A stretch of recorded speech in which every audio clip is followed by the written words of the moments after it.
Hello, everyone. I'm happy to be back with another Young Indian, part of the Voice of the Young series.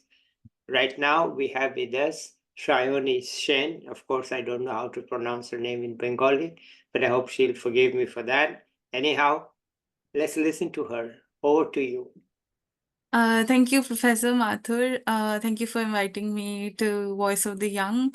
My name is Shayani Sen, as he mentioned correctly, and I was born and brought up in Kolkata, and I did my undergrad from the Heritage College under Calcutta University, and then currently I'm pursuing my master's in Information Systems Management and Digital Innovation from Warwick Business School in the UK. So, in today's session, I would like to go through my journey beginning from school and to where I am now. As I did both my schooling and undergrad in Kolkata, so for the majority of my life, I was surrounded by with my family. So both my parents are engineers, and I've mostly grown up seeing my cousins and relatives and everyone around me doing engineering or in a career related to engineering.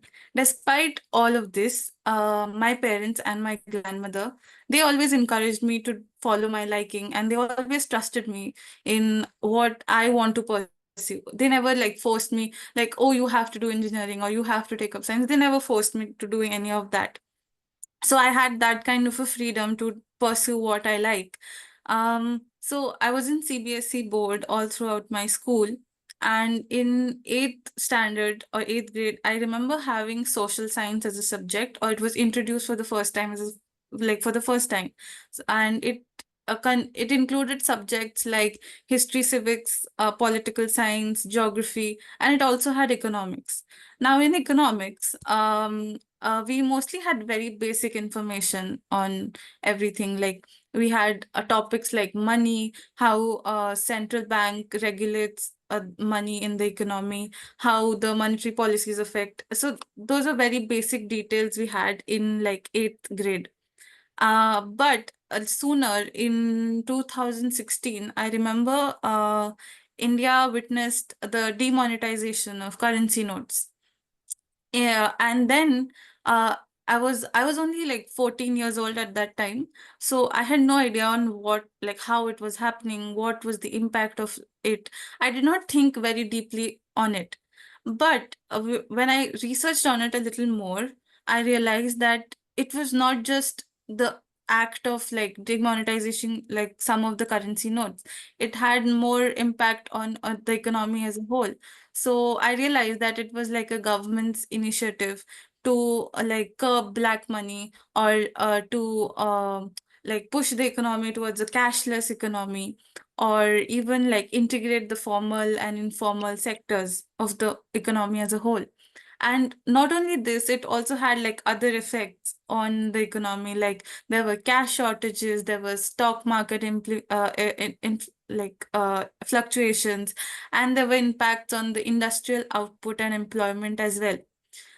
So all of this to understand as a 14-year-old was very like fascinating. Like it fascinated me how it is all working, how it is all interconnected, and how it like one like it had a ripple effect. Like if one thing is happening, it's having an effect on something else. And all of this sparked a curiosity in my mind about economics. And in that point, like I was just starting my ninth grade, and I somehow knew that I wanted to pursue something in economics. But I did not know the vastness of the subject as a whole. At that point, it was not even like demand and supply, it was only the monetary situation in Yeah. that. So at that point, I did not know anything about like the whole like what economics entails as a whole. But in my head, I knew that I wanted to do something with economics. Then later in 10th grade, like after my 10th board exams, I knew I wasn't inclined towards science. But coming from a family of engineers, I did consider taking up science with economics and computer science because my school back then, it was Mahadevi Birla World Academy. My school back then, it did provide me the opportunity to take up science with economics as a subject and computer science as well. So I did consider that, but later I changed my decision to take up commerce with maths and information practices from DPS Ruby Park, Kolkata. And then in 11th and 12th, I started like the first initial point where I studied economics like in a structured manner was in 11th and 12th, where economics was like divided into four segments, which was like microeconomics, macroeconomics, Indian eco, and statistics.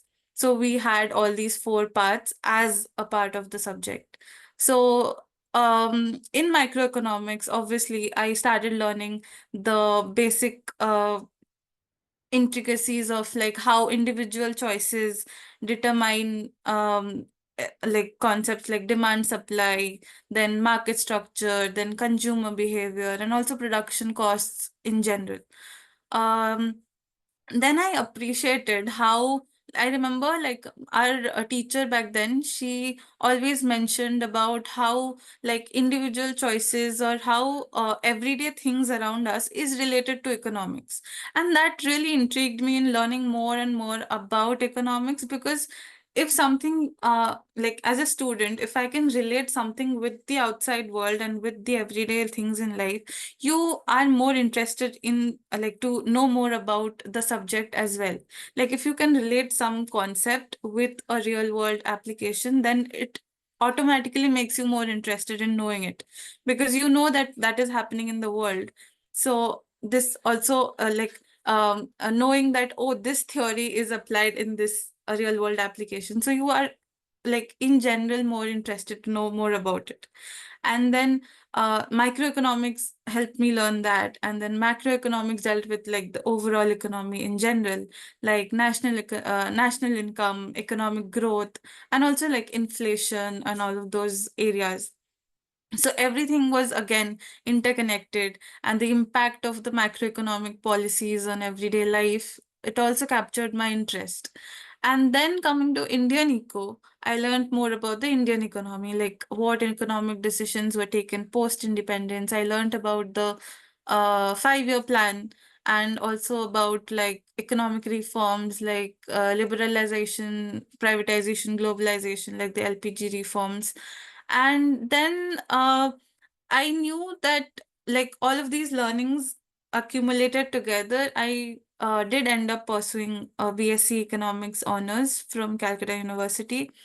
Um, and over here, unfortunately, just when I was starting undergrad, COVID happened and everything became online.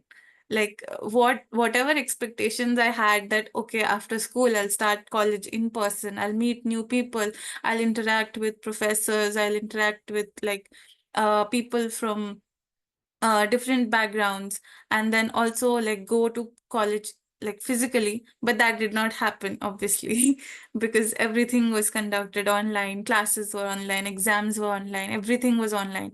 So that shift, like we couldn't realize like what majorly the difference was between school and college, because it was entirely online. But even then, I think our HOD, Dr. Debashish Majumdar, he played a very important role on making us understand. He gave us every opportunity possible. He was very like welcoming of our doubts and everything. So he was very approachable. So he encouraged us in doing everything. Like he encouraged us to take up research projects. He encouraged us to take up like other extracurricular activities. So in the first year of college, we were already in an online environment.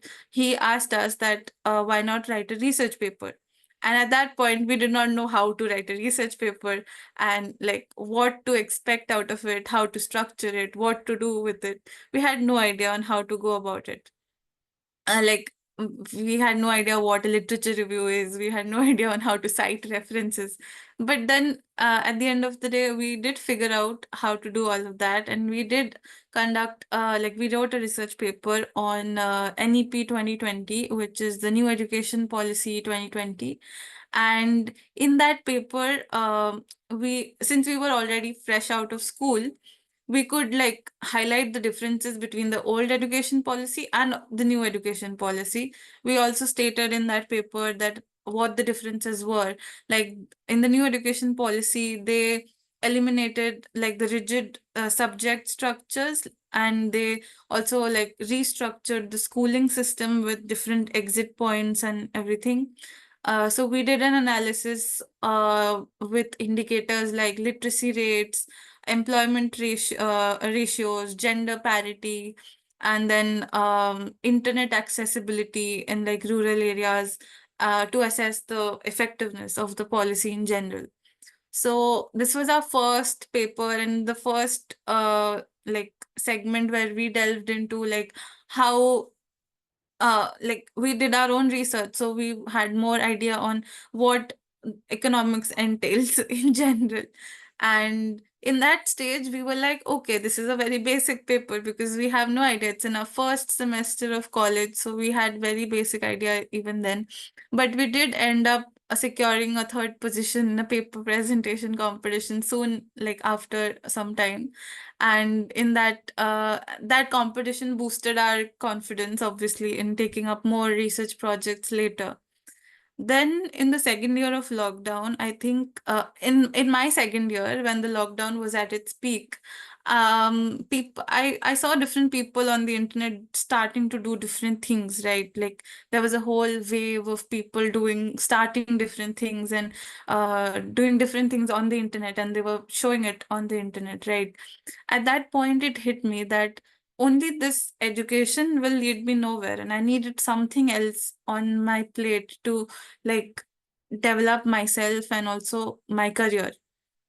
And at that point, I came across ISEC, which is an organization, which is like a youth-led organization, um, uh, and it's basically affiliated to the UN also, and it's under the arm of ECOSOC. So I joined ISEC, and in the organization, I literally have developed so many skills, so many practical experiences in that, and I started with focusing on like I started as a marketing manager, and then I took up more roles in ISEC. And then I also ended up doing finance, business development, operations, and everything, like basically every aspect of a real life company. And it was more interesting because in that organization also, as you also mentioned earlier, that it was all youth led. Like there were Yeah, no people above the age of, I think, 25 or 20. Like at that age gap, there were no people above that age, and everything is led by us. And so we had like a whole real world exposure of how it works, and all the like we had to take responsibilities of everything basically. And in that, I remember I had taken up roles in international relations, I had taken up roles in finance, and I was basically a part of ISEC in Kolkata. Like my entity was Kolkata, but I had opportunities to work with like other entities as well, like throughout India or other countries. Like I had worked with ISEC in Sri Lanka, Thailand, China, like people from almost all over the world, and even some parts of Europe. So that like exposed me to like a very international exposure. Like I saw how different people have different opinions. Like till then, I had only viewpoints of my friends who were around me, right? of course. But then in ISEC, I actually got the opportunity to work with so many people, and it opened me a whole new world. Like, okay, there can be two different work styles. Maybe all of my friends in India, we were brought up in a similar kind of way, but someone from maybe Belgium, they have a completely different way of life. So that also like exposed me to that different perspective and think in a different perspective or thinking outside the box. So ISEC, I think I continued in ISEC for almost more than 2 years or 2 years. And till almost the end of my college, till August Yeah, 2023, I continued in ISEC. But apart from ISEC, I did well in college as well.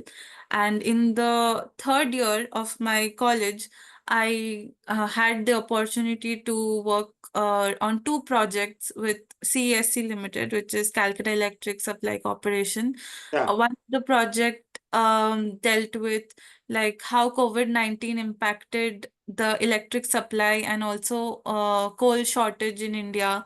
And the second project, it dealt with how inflation impacted income, increment in salary and all of that. So those two projects dealt with. But those two projects made me realize how important data and like information and how important technology plays a role in all of this. And uh, at the very end of my college life, me and one of my friend, we took up this paper, like a research paper. We wrote on like financial inclusion in India. Mhm. We did our own primary research. We made a survey. We did a research on how inclusive it is in India about like basically financial inclusion.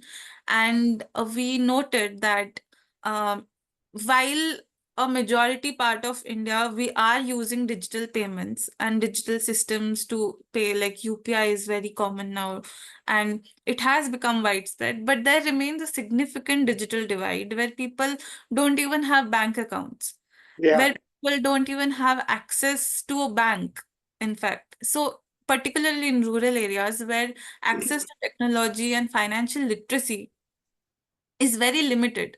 So we advocated for like increased efforts to improve digital literacy and then also expand financial infrastructure and ensure that there should be equal access for like financial services, because we when we researched, we found out that like in majority of the rural areas there are still places where people have to walk for miles to get to a public transport and then go to a bank. Like they don't even have access to a bank to open a bank account in the first place. So we conducted that research. Then this was at the very end of our degree, but we also tried to include an econometric model in the paper. But at that point, our knowledge on econometrics was very limited, so we couldn't conduct that.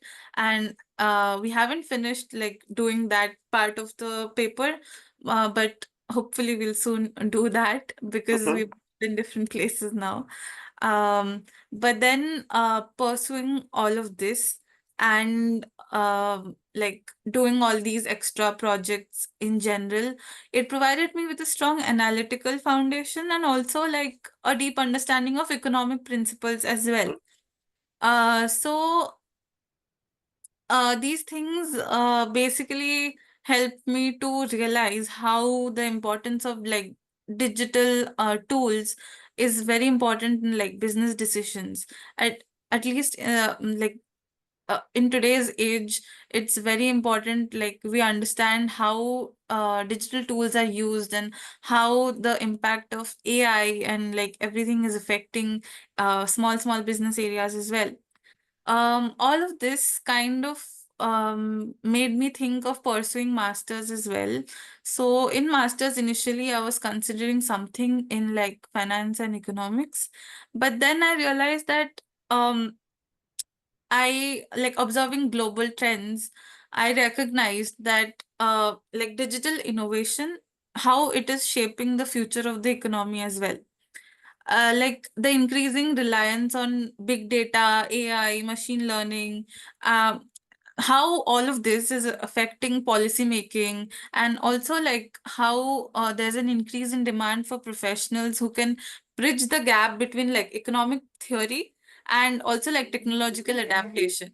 So there are people who are doing technology separately and people who are doing economic theory separately, but that gap needs to be like bridged. So I found out about this course that I'm currently pursuing. It's like a amalgamation of like um, concepts of economics also, but also implementing strategies from like technological aspect. So it's like a synergy between economics, data analytics, and digital technology together. So I think I like it led me to pursue this. And currently I am almost towards the end of finishing my master's as well. In the last 1 year of my course, I did modules like managing digital innovation, digital business strategy, where I did like analyze digital transformation and its impact on like business models and operations. I did a module on cybersecurity in business, where I understood the importance of how it is important to maintain the cybersecurity and protecting business information systems. Then I did a module on data analytics and AI, where we did solve a real world business problem through data analytics. And there was also a module on digital finance, which dealt with like blockchain and cryptocurrency and how these technologies are transforming the financial services nowadays. And at the very end, like in the term 3, we did have a module called Business in Practice, which is actually very interesting, because initially we thought that it would be like so there were two options given. We had to either choose a dissertation or a business in practice module. I chose business as practice because it was different than like a dissertation. Dissertation is like the whole like traditional route of writing a research on a topic that you choose or are interested in. But business in practice was something different. It is like a business simulation that was run over three weeks, and we had to form a team. And among in the team, each person had a different director role, as if we were to run a company in real. Like it was a simulation, but it was like over 3 weeks. So in that, my role was the finance director, and I had to look after everything that was related to the finance department of a company. So everything related to that, every decision we were taking had an impact on like each quarter. So in one quarter, we couldn't move to the next quarter after before taking all the decisions in that quarter. So when we were moving to the next quarter, we could see all of the changes that were being done in the like what effects we had on all the decisions we took. So it was really eye-opening for us that we could see how small decisions impact on a quarter to quarter basis in a company. And the simulation ran for 6 years. So there were like 28 quarters, and we started playing from the fourth quarter. So that was a really fun experience as well. And currently we are writing the assignment on it also. Like we had to write a firm analysis on it.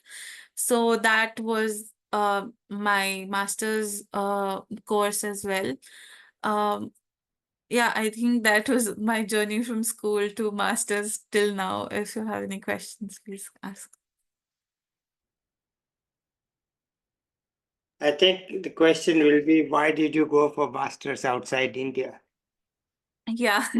So I think from a very young age, I have seen my like cousins and all pursuing masters abroad. Like there were a few cousins who had pursued masters abroad, and I knew that from a very young age, I wanted to pursue something like abroad. I did not know at that point like what subject or whether I'm going to go for a master's or anything Yeah, else. But I think I always wanted to study abroad. Like it yeah, was very fascinating in the beginning, like, okay, I want to do something abroad.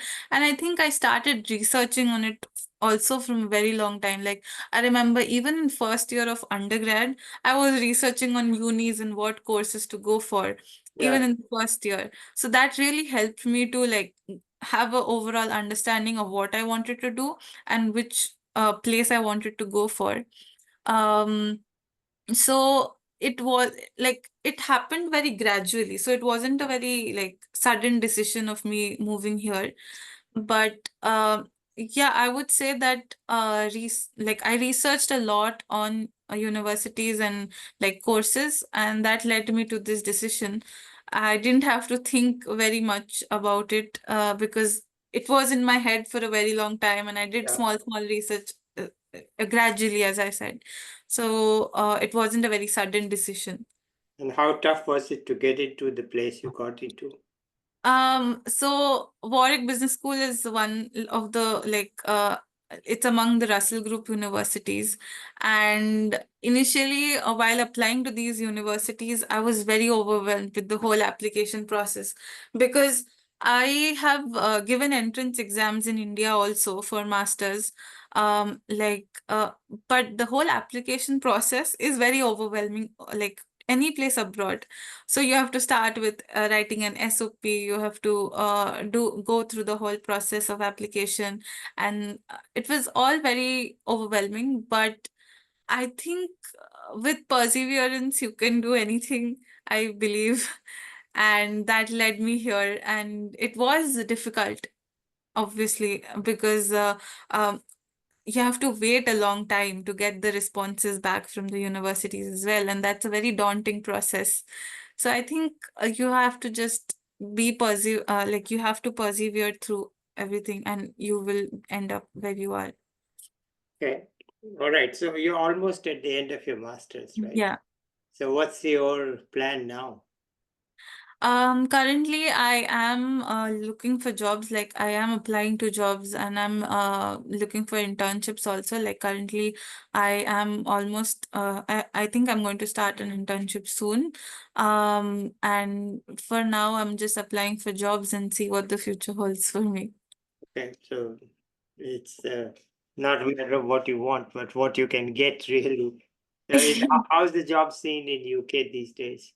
In UK, it's very difficult at this point because I think the job market scenario is very unstable, I would say. Okay. Because, and it's like somewhat depends on luck. Like it does not depend like like the amount of time it takes. It's just like if you are doing it regularly enough and if you are putting enough effort and time into it, I think getting something is not hard.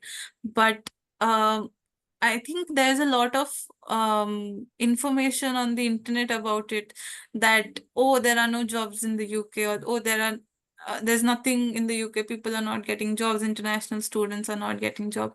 But I think when you are here, you understand the real scenario a little better. And if you try, you will get something. It all depends on your effort and time. Okay. All right. So you're happy with your decision to go to Warwick. Now you're looking for a job. Anything else you want to tell us? Not really. Not really. Any tips you have for younger people?